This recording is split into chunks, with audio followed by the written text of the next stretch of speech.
Le message pour aujourd'hui s'appelle Tirer l'onction. Tirer l'onction. Je suis tellement dans l'attente pour comment Dieu va se manifester avec tellement de puissance aujourd'hui, parce que nous allons tirer l'onction. L'onction, c'est Jésus. Cette puissance, c'est Jésus lui-même. Donc nous tirons sur lui, sur son onction. Et cela signifie que je crois qu'il va se manifester puissamment comme nous ne l'avons jamais vu aujourd'hui. Parce que cette parole va ouvrir vos yeux spirituels et vous aider. Cette parole va vous révéler les secrets sur comment tirer sur l'onction. Ça, c'est un principe de comment recevoir de la part de Dieu, comment recevoir son onction. C'est, en fait, la Bible dit qu'il remplit celui qui a faim. Il remplit celui qui a faim. Donc, il ne remplit pas ceux qui sont vides. Il remplit ceux qui ont faim. Donc, le fait de tirer l'onction, c'est la soif, la faim. La faim fait en sorte que les sentiments viennent. Fait en sorte que Dieu vienne remplir, que Dieu vienne déverser, que l'onction de Dieu vienne pour détruire les jougs et libérer et guérir. C'est la faim. Mais j'ai quelque chose à vous partager aujourd'hui, une nouvelle révélation de ce que la faim signifie. La faim spirituelle n'est pas à propos des sentiments. La soif spirituelle n'est pas à propos de sentiments. En effet, toutes les choses spirituelles ne sont pas à propos des sentiments. Et ce que j'enseigne toujours va vous aider. Ce que j'enseigne toujours va vous aider. De la façon du monde, la faim, nous l'associons aux sentiments. La faim, c'est absolument un sentiment. Tu ne peux pas te forcer à avoir faim. C'est un sentiment qui vient dans ton estomac. C'est purement un sentiment. Donc, nous faisons l'erreur de penser que dans le monde spirituel, quand nous entendons soif spirituelle, nous pensons que c'est la même chose. Et nous voyons d'autres personnes et ils paraissent comme en feu, comme s'ils ont faim de Dieu. Et nous sommes comme, oh, j'aimerais être comme ça, mais je n'ai pas les sentiments, donc je n'ai pas cela. Et je ne sais pas comment avoir cette soif, je ne sais pas quoi faire. J'aimerais vous dire, ce n'est pas comme ça que ça fonctionne. Tu n'as pas besoin d'attendre un sentiment de faim ou un sentiment où tu te sens en feu pour Dieu. Tu n'as pas besoin d'attendre pour ce sentiment, pour être en feu et avoir faim. Ça, c'est une révélation qui va vous changer, je vous le dis maintenant. Parce que ça, c'est un principe pour recevoir de la part de Dieu. Mais beaucoup d'entre vous, vous pensez, oh, je n'ai pas faim, donc je ne vais pas recevoir.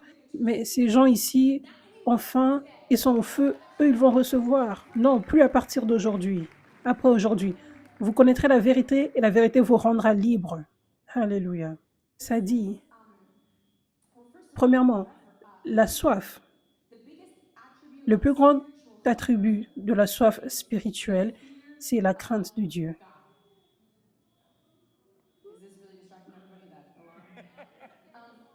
Est-ce qu'on peut fermer la porte pour éviter ce bruit? Je ne veux que personne ne manque la parole. Si on peut juste fermer la porte, parce qu'on laisse toujours les portes ouvertes ici. Donc, le plus grand attribut de la soif, de la faim, c'est la crainte de Dieu. Ça, c'est le plus grand attribut de la faim de Dieu. C'est la crainte de Dieu. La crainte de Dieu, encore une fois, ce n'est pas à propos des sentiments, mais la crainte de Dieu, qu'est-ce que cela signifie? Cela signifie la révérence. La révérence signifie, si vous regardez à la définition, ça signifie un grand respect pour une personne, pour une chose. Donc, dans ce cas, la révérence pour Dieu signifie un grand respect pour Dieu. Donc, la crainte de Dieu égale un grand respect. Un grand respect n'est pas à propos des sentiments, c'est un choix. Amen. Et il y a une différence entre l'amour et le respect. Ou comment nous pensons des fois que l'amour est censé être. Par exemple, les enfants peuvent aimer leurs parents plus que toute autre chose au monde. Mais des fois, ils ne respectent pas leurs parents.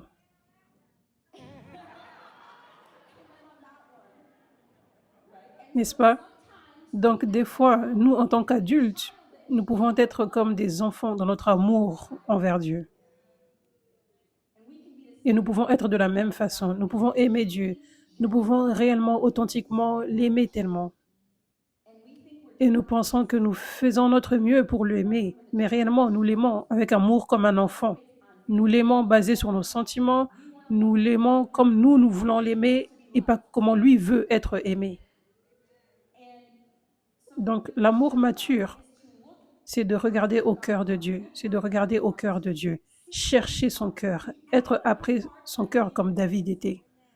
Cela signifie qu'est-ce qui plaît à Dieu, qu'est-ce qui le rend heureux, qu'est-ce qui fait qu'il soit touché. Ça, c'est le type d'amour que nous voyons dans des bons mariages qui ont du succès. L'amour altruiste. Ça, c'est l'amour mature que Dieu cherche. Ça, c'est le vrai amour pour Dieu. Donc, regarder à son cœur, chercher qu'est-ce qui touche son cœur. Ça, c'est ce qui mène au respect profond. Au respect profond. Parce que quand nous ne respectons pas Dieu, nous ne serons pas en mesure de complètement lui obéir. Nous ne serons pas en mesure de le faire. Et ça, c'est réellement une affaire sérieuse. Donc, la crainte de Dieu est vitale et tellement importante. Et la Bible parle tellement de la crainte de Dieu. Regardez à quel point la crainte de Dieu a de la valeur. Psaume 111, verset 10. La crainte de l'Éternel est le commencement de la sagesse. Proverbe 10, verset 27. La crainte de l'Éternel prolonge les jours.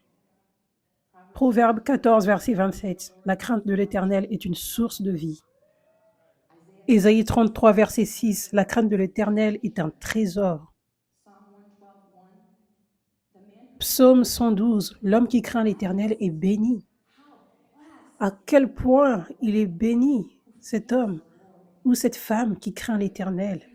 Donc, si nous suivons la parole de Dieu, nous serions sages d'avoir la crainte de Dieu, d'avoir un respect profond pour Dieu. Amen. Donc, alors que j'enseignais il y a quelques semaines, j'enseignais sur comment nous sommes dans le réveil de la fin des temps. Et ce réveil que nous avons vu éclater avec tellement de délivrances qui prennent place. Amen. C'est tellement plus grand que ce que nous voyons à la surface. C'est tellement plus grand que même la délivrance. Mais c'est la restauration de l'Église des actes dans le corps du Christ. C'est ce que c'est. C'est ce qui se passe dans ce réveil. Et alors que je partageais dans ce message le réveil de la fin des temps, c'est sur ma chaîne YouTube, mais comme je partageais dans ce message qu'il y a certains attributs à l'Église des actes que Dieu est en train de restaurer dans le corps du Christ aujourd'hui. Par exemple, ça, c'est les 5 ministères, la puissance de Dieu, les miracles qui se produisent à cause de la puissance de Dieu qui est là, la délivrance, la guérison, le transfert d'onction, tout type de miracles. Et aussi, la crainte de Dieu est restaurée.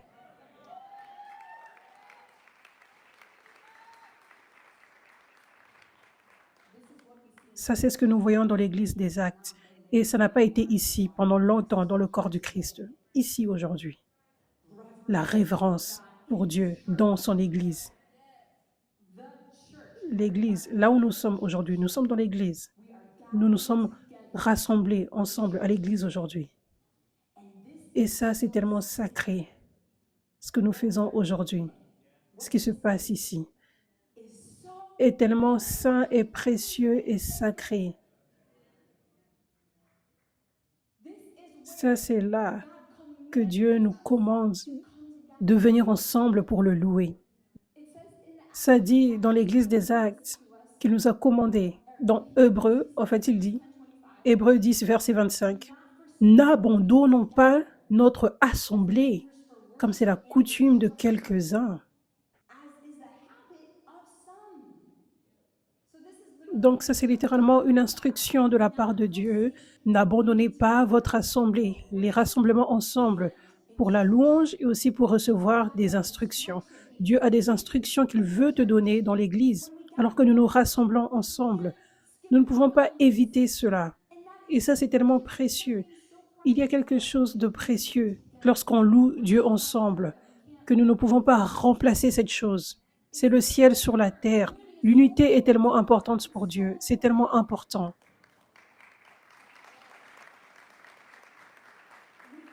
Nous sommes un corps.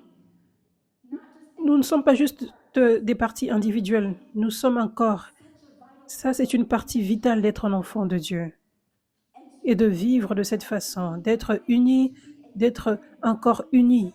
Ça, c'est une grande partie pour voir la volonté de Dieu être faite sur cette terre. Donc, nous devons venir ensemble. Nous devons le faire. Et vous qui regardez en ligne, cette parole est pour vous aujourd'hui. Vous qui venez en ligne, pour vous rassembler avec nous également. Amen. Nous devons venir ensemble. Nous devons venir physiquement ensemble. Si tu es à Los Angeles et tu regardes, tu dois venir ici. Il n'y a pas une grâce pour toi pour regarder en ligne. Si tu habites déjà à Los Angeles, si tu habites à 1 heure ou à 2 heures même, parce que tu peux venir, tu peux le faire.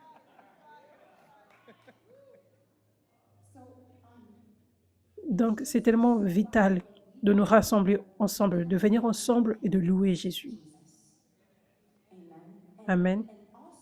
Et aussi, la maison de Dieu est tellement sacrée et spéciale pour Dieu, parce que c'est là que tout l'équipement prend place. L'équipement de la part des 5 ministères, l'équipement des saints, ça se produit à l'Église. Donc, c'est le puits. Tu ne peux pas être équipé sans l'Église. Donc, la seule façon d'être un serviteur de Dieu puissant est de recevoir l'équipement. Vous voyez à quel point l'Église est sacrée. Ça, c'est l'endroit où le plus grand travail de Dieu prend place. Vous êtes appelés à faire le travail de Dieu, à guérir les malades, à chasser les démons, à montrer l'amour de Dieu aux autres, à déclarer la volonté de Dieu sur les gens. Vous êtes appelés à faire son travail constamment, tous les jours, en dehors de l'Église. Mais l'équipement pour cela vient de l'Église. Dans l'Église, si tes yeux s'ouvrent sur le fait que c'est réellement important, et aussi, parce que ça c'est un endroit d'équipement, ça c'est aussi un endroit où nous voyons le plus grand travail de Dieu prendre place, les plus grands miracles prendre place. Ça c'est ce que nous voyons dans l'Église des Actes. Si nous voulons voir quel est l'endroit où le plus grand nombre de miracles se produisaient, ou les plus grands miracles, c'est à l'Église. Pierre est un exemple. Ça dit qu'on a porté les malades et ceux qui étaient possédés par le démon sous son ombre. Donc ça, ce n'était pas juste comme « Oh, on l'a vu marcher dans la rue. Tout le monde, il est ici, apportez-les. » Non, ça ne se produisait pas. Non, littéralement, ça dit quand il venait pour servir les gens, il savait qu'il allait venir servir les gens. C'était un dimanche, par exemple, à un certain jour de la semaine, peu importe le jour où ils louaient Dieu. Et ils apportaient, ils planifiaient, ils apportaient les malades et les oppressés là, dans l'église, dans le temple, là où ils avaient l'église. Et il marchait et son ombre touchait toutes les personnes. Et les gens étaient guéris, les gens étaient délivrés. Et ça dit que même tous étaient guéris et délivrés. Et ensuite, nous voyons l'apôtre Paul. Nous voyons, la Bible dit que dans Actes 19, verset 11, que Dieu faisait des miracles extraordinaires au travers des mains de l'apôtre Paul. Donc, son plus grand travail était de servir l'Église, de servir dans l'Église. Et là, nous voyons que ça dit miracle extraordinaire. Et ça dit que des miracles extraordinaires se produisaient, qu'ils apportaient des mouchoirs qui touchaient sa peau et ensuite s'étaient déposés sur les malades et ceux qui étaient possédés et ils étaient guéris et délivrés. Donc ça, ce sont 2 exemples des miracles extraordinaires, avec tellement de miracles qui se produisaient à l'intérieur de l'Église. Le travail de Dieu est la chose la plus précieuse dans le monde entier. Il n'y a rien de plus précieux, sacré, saint et important. Le travail de Dieu devrait être notre priorité. Donc, quand tu viens à l'église, ce qui se passe dans l'église, c'est tellement sacré. C'est la chose la plus sacrée, la plus précieuse. Amen. Nous n'avons pas vu ces types de révélations sur l'importance de l'église et à quel point c'est sacré. Et spécialement quand le Covid était arrivé. Donc, parce qu'il n'y a pas eu beaucoup des 5 ministères, pour la plus grande partie, il n'y a pas eu l'onction pour la plus grande partie. Et donc, beaucoup de personnes écoutent la parole, mais la parole ne porte pas l'onction plusieurs fois. Et il y a beaucoup de divertissements qui se produisent.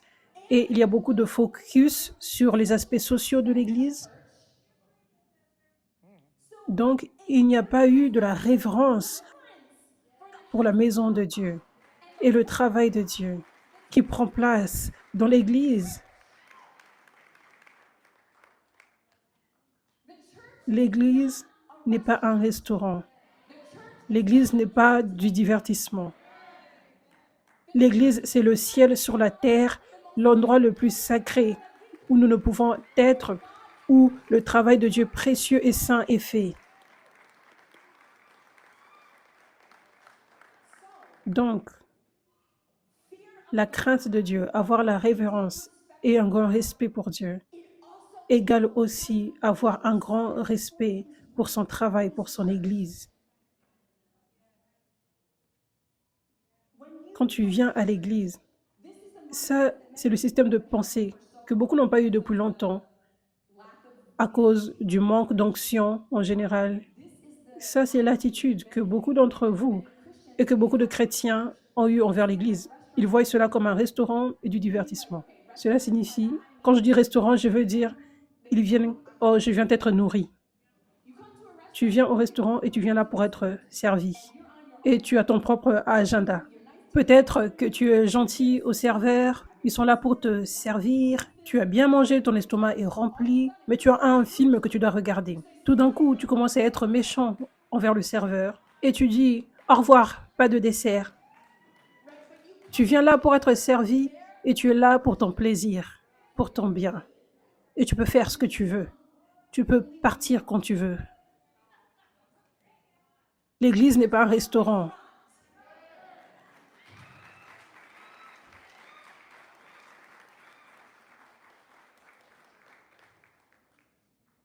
J'aimerais vous dire ce que l'Église est, la perspective que vous devez avoir vis-à-vis de l'Église. C'est sacré, c'est saint. Ça, c'est un endroit où vous venez pour louer votre Jésus. Pour certains d'entre vous, ça, c'est la plus grande louange que vous lui donnez dans toute votre semaine. Et ça, c'est OK, même si ce n'est pas commun. Nous sommes supposés le louer toute la semaine. Mais pour certains d'entre vous, c'est important que vous fassiez cette discipline. Sinon, vous allez vous rendre compte que vous ne le louez même pas toute la semaine. Vous devez donc en faire une priorité de venir ici tôt, alors que la louange commence, avant que la louange commence, et vous donner entièrement pour le louer. Sachez que lorsqu'on se rassemble ici avec des cœurs purs, ça plaît tellement à Dieu. Quand nous lui donnons de la louange, il est ici avec nous, il reçoit cette louange comme un parfum agréable pour lui. Tous les ciels louent tout le temps, tous les anges louent tout le temps. Et donc quand nous louons, c'est tellement précieux, c'est tellement important. Ce n'est pas juste chanter des chansons, il est tellement saint et c'est important. Donc nous devrions avoir un grand respect et de la révérence pour Dieu quand nous le louons. Nous devrions arriver ici tôt pour nous assurer que nous sommes là avant le commencement de la louange. Nous devrions nous lever, nous devrions lever nos mains, nous devrions crier fort, nous devrions louer Dieu avec tout notre cœur. Ça, c'est comme ça que tu as de la révérence, un grand respect pour Dieu quand tu loues. Donc tu es ici, pas juste pour être nourri, mais pour louer Dieu. Ça, c'est un service envers Dieu. Tu devrais venir à l'église en sachant, je viens ici pour le servir aujourd'hui. Imagine si Jésus était assis ici, en forme humaine, comment allais-tu le louer?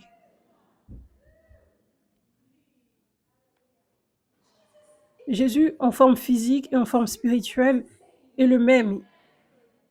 Il est ici aujourd'hui. Nous devons regarder avec nos yeux spirituels. Il est ici aujourd'hui. Et tous les dimanches. Juste autant que s'il était ici physiquement. Si on pouvait le voir physiquement.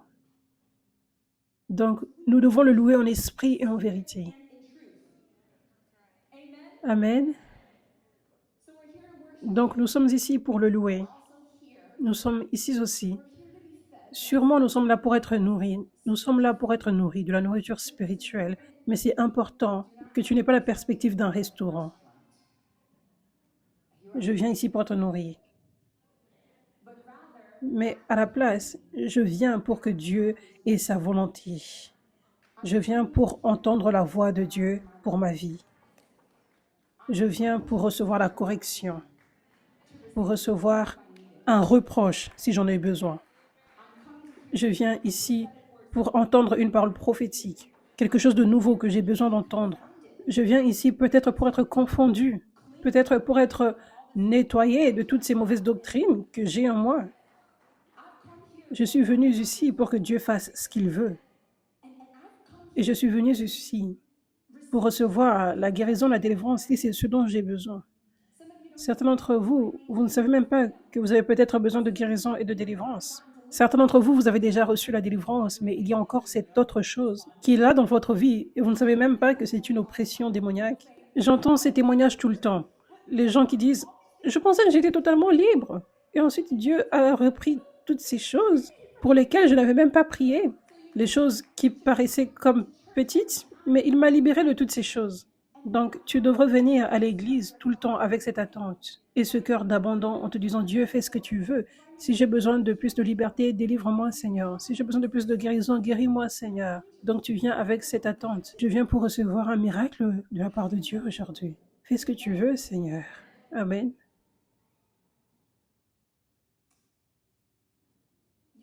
Tu viens ici pour être équipé pour la bataille. Tu ne viens pas ici juste pour être nourri, comme un restaurant. Mais nous devons y penser plus comme un camp d'entraînement militaire.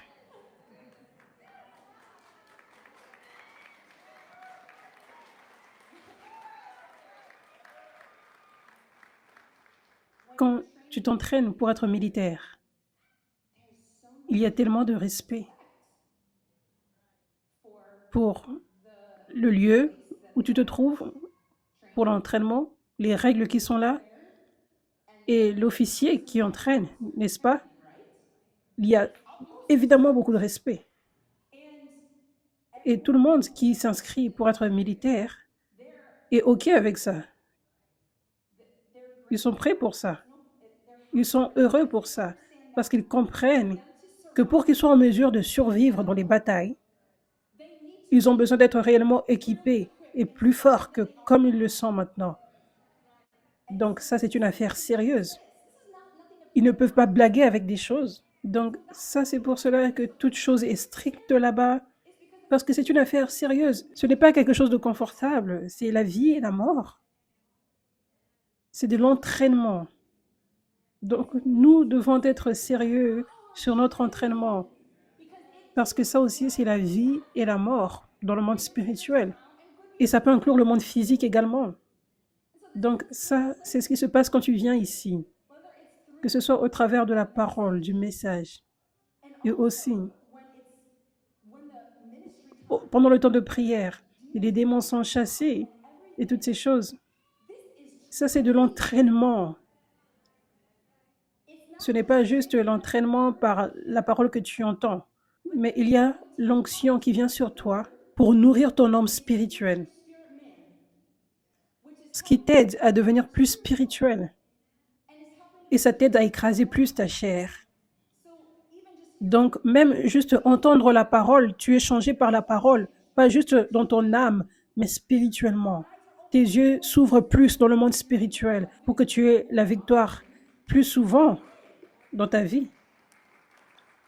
Parce qu'à cause de cet équipement, par la parole et par l'onction sur la parole. Et ça, ce n'est pas tout. Pendant le temps de prière, pendant le temps où les démons sont chassés, ça, c'est de l'entraînement pour toi également. Je veux dire, certains d'entre vous, vous allez recevoir la délivrance et certains, vous n'avez pas besoin de délivrance ou des guérisons. Mais ça, c'est votre temps d'entraînement. C'est comme ça que vous apprenez. Paul dit, suivez-moi comme je suis Christ. Donc, suivez comment je prie pour les gens, comme moi-même je suis Christ. Je vous le dis maintenant.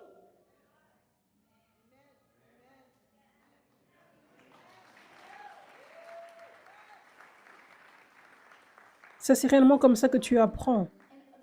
Et il y a beaucoup des scénarios différents. Il y a des scénarios où les démons essayent de blaguer avec moi, des fois. Ça, c'est un grand apprentissage que vous expérimentez. Voir quoi faire dans cette situation si vous rencontrez ça, par exemple. Donc, vous restez fort et vous ne leur laissez pas vous mentir et vous restez ferme dans votre autorité. Et ensuite, vous leur voyez perdre et partir. Ça, c'est un équipement puissant pour vous. Si vous n'aviez pas eu cet équipement, les démons auraient joué avec vous et vous auriez perdu. À quel point c'est important, amen, pas juste pour vous qui chassez les démons, même pour ouvrir vos yeux dans le monde spirituel. Je vous l'ai dit, chaque délivrance que vous regardez, ça ouvre plus vos yeux spirituels. Ça augmente votre foi en Jésus et en sa puissance sur le diable. Ça ouvre vos yeux spirituels plus et plus pour savoir que vous êtes dans une guerre spirituelle tout le temps. Juste en regardant, juste en voyant les miracles se produire, les délivrances se produire, ça vous équipe à être spirituel. Vous savez maintenant, oh, je sais que ça c'est le diable qui fonctionne dans ma vie. Je suis dans une bataille spirituelle, il est un menteur. Mais ça, c'est venu par votre équipement, en étant ici, en regardant, en étant équipé. Alléluia.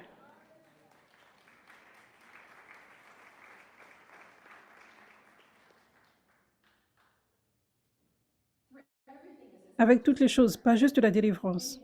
À chaque fois que je sers, que je prie pour les gens, Dieu veut que vous appreniez en regardant ça. C'est comme ça que Dieu enseigne. Vous êtes des disciples. Vous êtes des enfants spirituels. Donc ça, c'est la façon que Dieu utilise pour enseigner. Pas pour que vous disiez, je vais faire les choses de ma façon, je vais crier sur ces démons, jusqu'à ce que je perde ma voix parce que j'ai envie de le faire.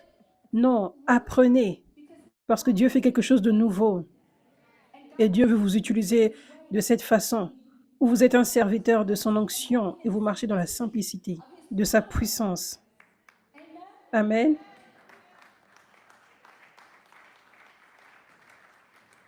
Vous pouvez crier sur les démons des fois. Je le dis juste. Vous savez ce que je veux dire. Vous pouvez apprendre pour voir que ce n'est pas dans la voix, ce n'est pas dans le volume de la voix. Mais en regardant, vous apprenez. C'est par l'autorité que les démons partent. Et plus je me tiens ferme dans mon autorité et que je ne pars pas par des sentiments en me disant « peut-être que si je crie fort, ils vont partir », plus les démons vont respecter. Ils vont te respecter. Ça, ce sont les types de choses que tu apprends en étant ici encore et encore et encore. Amen. Alléluia. Ça, c'est aussi où tu reçois le transfert d'onction dans l'Église. Donc, je passe par les choses que vous recevez. Ce n'est pas un restaurant pour être nourri, mais ça, ce sont toutes les choses que se produisent quand tu viens à l'Église. Ça, c'est le but de venir à l'Église.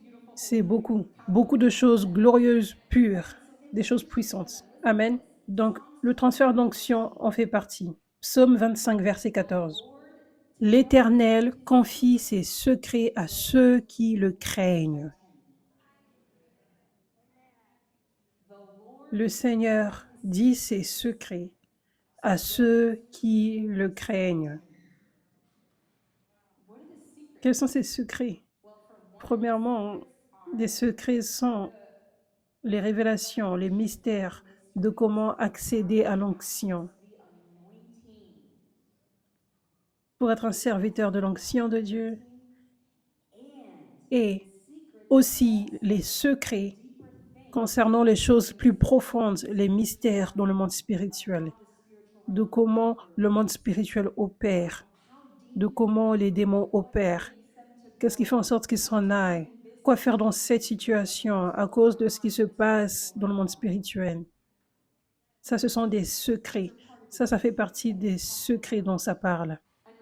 Et rappelez-vous, ça dit dans la parole. Jésus a dit, après que les disciples soient revenus, après avoir chassé les démons, je te loue, Père, de ce que tu n'as pas révélé, les mystères, les secrets, ces choses, à ceux qui sont orgueilleux, mais tu les as simplement révélés à ceux qui sont comme les enfants, ceux qui s'humilient. Si tu es comme un enfant, si tu es humble, tu as aussi la crainte de Dieu, la révérence.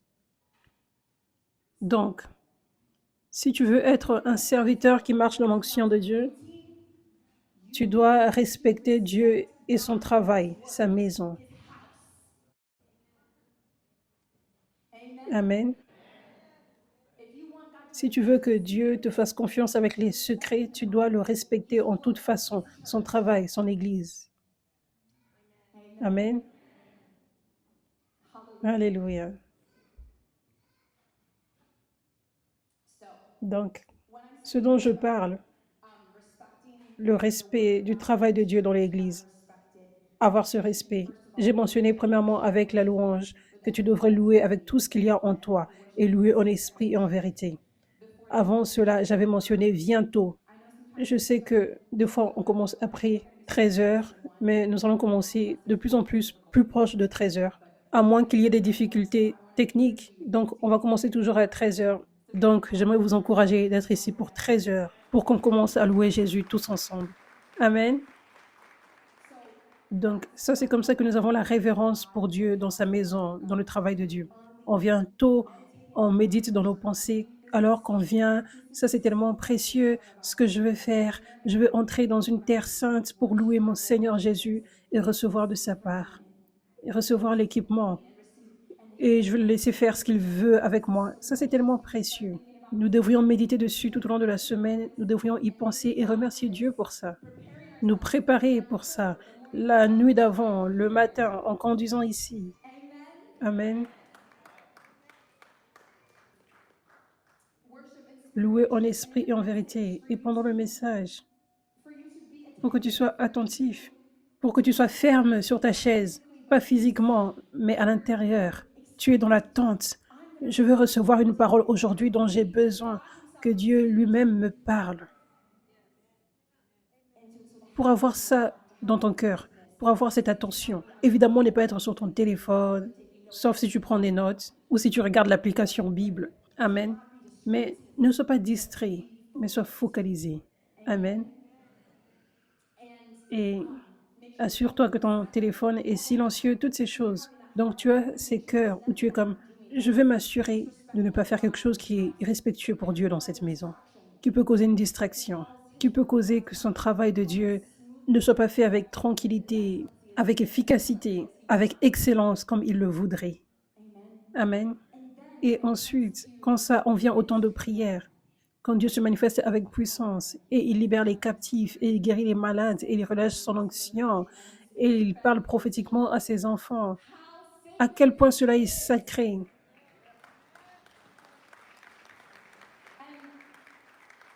C'est encore plus sacré ici parce que c'est rare. Je veux dire, ça devrait être extrêmement sacré, le travail de Dieu, là où sa puissance se manifeste. Mais c'est rare aujourd'hui. Donc, nous devrions avoir encore plus de respect que nous n'avons jamais eu dans notre vie. Parce que Dieu ne vient pas facilement. Sa puissance, son onction ne vient pas facilement. Donc, quand ça vient, c'est comme gagner la loterie.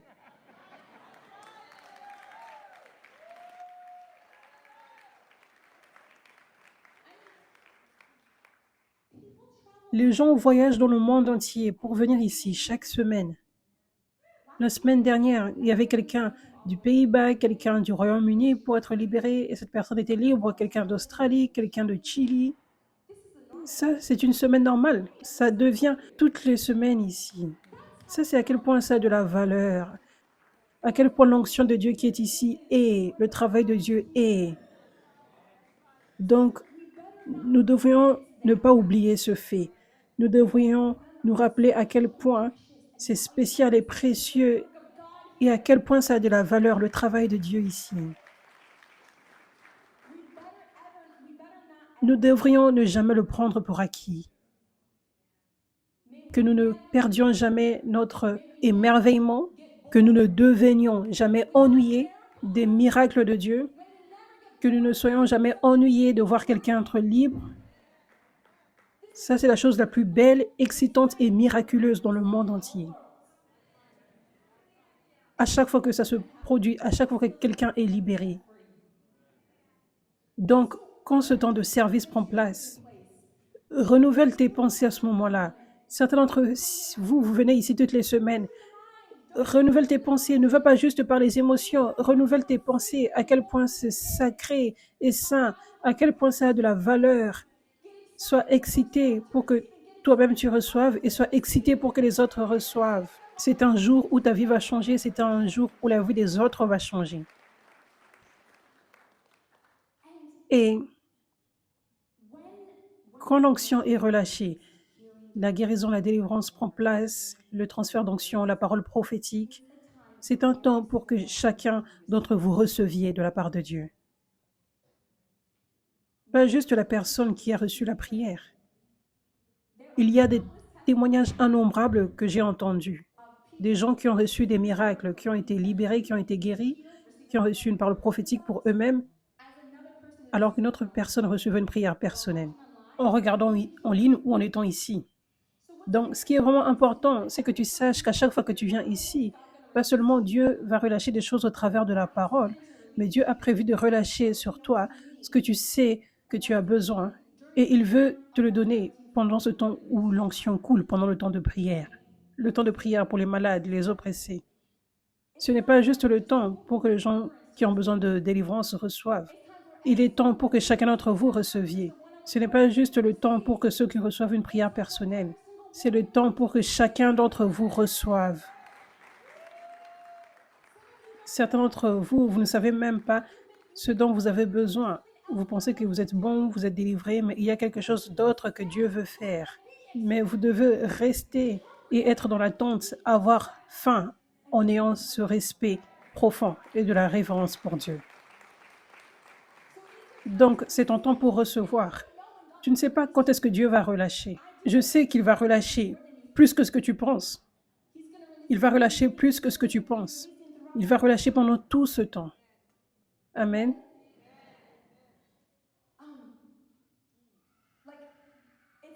C'est vraiment important de ne pas quitter tôt. Amen. De ne pas quitter tôt. Parce que tu ne sais pas quand est-ce que Dieu va relâcher, numéro 1, pour ton bien, afin que tu reçoives ce que Dieu a pour toi. Mais numéro 2, ça, c'est irrespectueux envers Dieu de quitter tôt.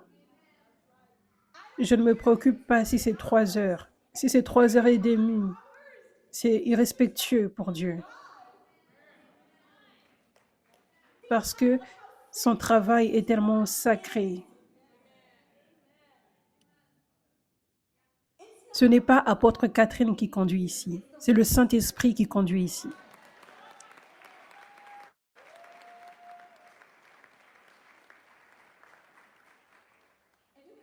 Si c'était moi qui conduisais, des fois ça allait être court, des fois ça allait être très long, mais c'est le Saint-Esprit qui conduit. Il conduit tout ce service. Donc, nous devrions être respectueux envers lui. Ça, c'est pour cela que nous devrions sortir de nos traditions du passé, où on traitait l'Église comme le divertissement, le restaurant, le divertissement. Donc, c'est notre heure, notre agenda, comment nous nous sentons. J'ai réellement faim, je pense que je veux m'en aller très tôt. Ne fais plus ça. J'avais des plans. Supprime ces plans.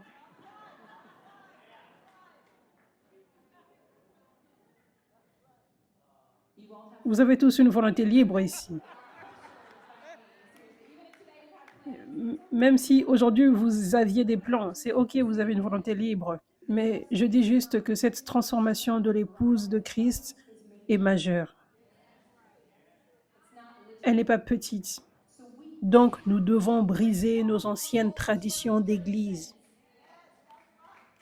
Si nous voulons être utilisés par Dieu dans l'onction, si nous voulons que ce réveil se propage plus et plus, si nous voulons être sérieux, nous devons vouloir être changés par Dieu. Nous devons être flexibles avec le Saint-Esprit. Nous devons avoir cette révérence pour lui, pour son travail, pour son Église. Amen. Alléluia. Alléluia.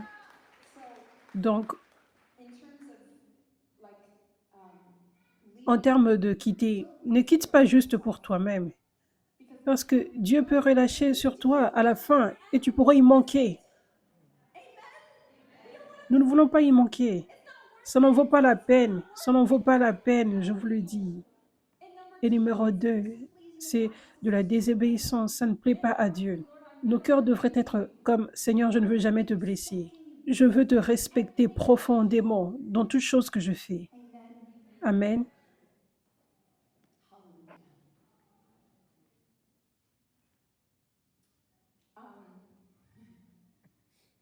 Aussi, j'aimerais mentionner que c'est important que nous ne perdions jamais notre émerveillement quand nous voyons les démons être chassés et les gens être libérés et les miracles qui prennent place. Amen. Et aussi, j'aimerais mentionner qu'il y a tellement pour ta santé spirituelle qui prend place pendant ce travail de Dieu, pendant que les gens sont libérés, le temps de prière. Est-ce que nous avons déjà passé dans la Bible? Est-ce que nous avons déjà lu que les démons sont chassés une fois et la fois d'après, nous avons passé en nous disant non, je sais déjà que Jésus chasse les démons. Alors je vais passer au verset d'après. Est-ce que nous faisons cela? Ça, c'est la Bible qui devient en vie quand nous sommes ici. Donc, nous ne devrions pas passer le travail de Dieu. Nous ne devrions pas penser oh, je n'ai pas besoin de le voir encore. Non, c'est précieux. Ça, c'est Jésus qui devient en vie pour relâcher sur vous des choses qui ont de la valeur et précieuses. N'y manquez pas. Ne tournez pas la page. Restez. Amen. Donc, ça, c'est ce qu'est l'Église. Je vais juste passer par tout ce qui se passe quand tu viens à l'Église. Toutes les choses différentes. Toutes ces choses précieuses qui ont de la valeur et sacrées. Amen. Donc, prenez des notes où vous pouvez regarder ceci à nouveau. Mais c'est important que nous ayons dans nos cœurs, dans nos têtes, cette révélation pour que cette ancienne mentalité d'église, restaurant, divertissement s'en aille. Mais tu renouvelles tes pensées. Ça, c'est là où je vais aujourd'hui. Si tu gardes cette révélation, si tu renouvelles tes pensées, tu te rappelles de toutes ces choses, tu vas sauter ici. Je veux dire, c'est tellement excitant. Tu seras excité, tellement excité, tellement dans l'attente. Viens pour recevoir de la part de Dieu. Viens le louer sur cette terre sainte. Il va se manifester aujourd'hui. Je vois des gens être sauvés, guéris, délivrés maintenant.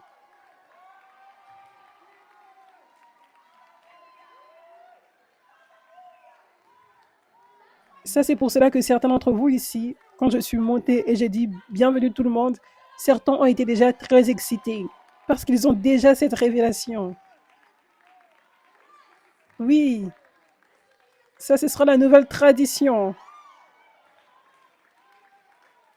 Alléluia. Alléluia. Vous voyez, ça, c'est la soif. C'est dans les actions, pas dans les sentiments. Ça va devenir un sentiment alors que tu deviendras plus spirituel. Tu renouvelles tes pensées. Ton âme va s'accrocher à ton esprit.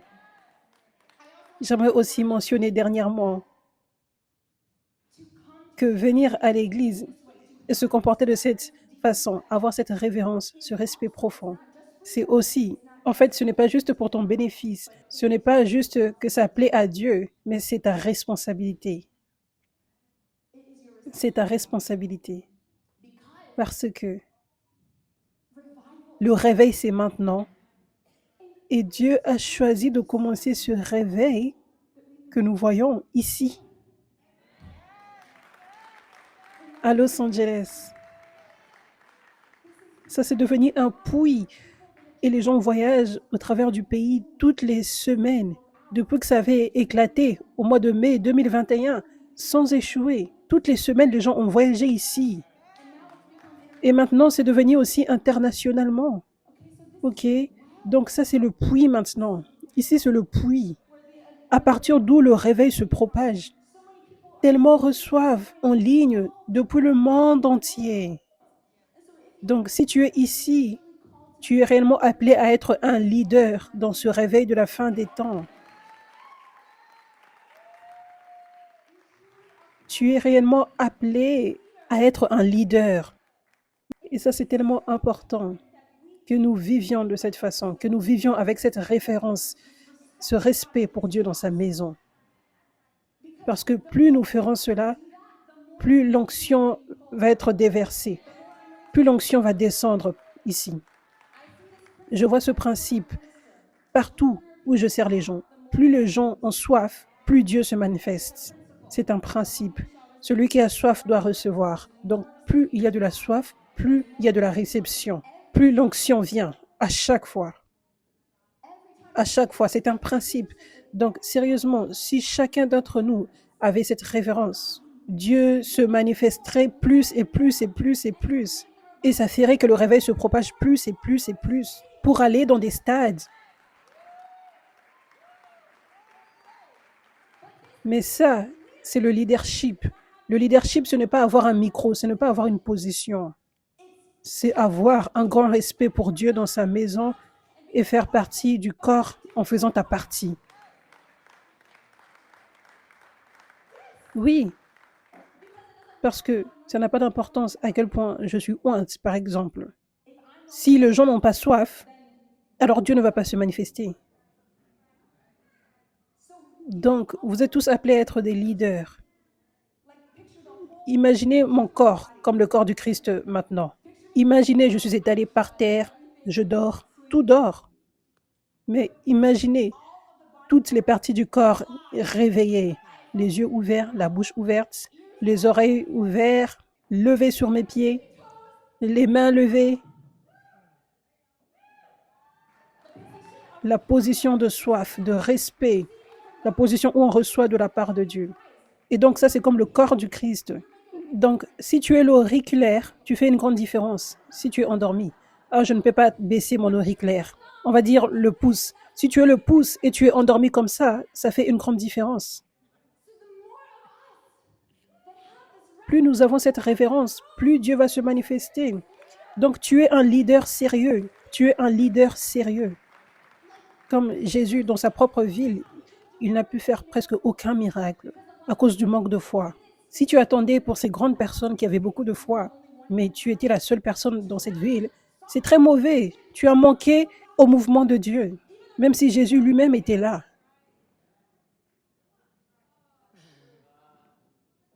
Jésus a dit, allez dans les maisons et retirez la poussière de vos pieds et quittez si ces maisons ne vous reçoivent pas. Que nous ne soyons jamais comme ça, que nous soyons l'opposé de cela. Les portes ouvertes. Bienvenue Jésus. J'ai soif, je te respecte. Viens, manifeste-toi, je suis prêt. Donc, quand les gens n'avaient pas cette révérence, Dieu ne pouvait pas se manifester. Ça, c'est un principe. Plus nous avons cette révérence, plus Dieu se manifeste. N'est-ce pas excitant? Mais ne voyez-vous pas la responsabilité que vous portez? Vous n'êtes pas juste ici pour vous asseoir, ce n'est pas un divertissement. Vous êtes ici pour jouer une grande partie. Vous êtes ici pour tirer l'onction. Et Dieu vous voit réellement dans cette position. Il vous voit comme des leaders dans ce réveil. Je veux dire, ce réveil est juste dans le stade du commencement. Ça va toucher des millions, des millions, des millions, être dans des stades. Mais tout ça va arriver parce que toi, tu seras un leader. En ayant cette référence pour Dieu. Et en étant une maison pour qu'il vienne. Soyons les meilleurs hôtes de sa présence pour qu'il vienne. Soyons séparés du monde. Soyons séparés des églises tièdes. Soyons séparés des traditions passées. ayons de la soif pour Dieu. Amen. Alléluia. Merci Jésus. Merci Jésus. Gloire à Dieu. Gloire à Dieu. Alléluia. Je vous le dis, nous allons voir un changement aujourd'hui. Et toutes les semaines après, nous allons voir un changement. Si vous tous vous appliquez ceci, si vous décidez d'avoir de la soif, si vous décidez d'avoir ce grand respect et cette révérence pour Dieu, nous allons voir un changement où l'onction de Dieu va venir plus et plus et plus. Parce que ce n'est pas le temps pour que juste 10 ou 15 personnes reçoivent. C'est un temps pour que chacun d'entre vous receviez. Mais ça t'appartient. Amen. Alléluia. Gloire à Dieu. Est-ce que vous êtes prêts à tirer sur l'onction? Alléluia. Merci Jésus. Merci Jésus. Merci Jésus. Alléluia.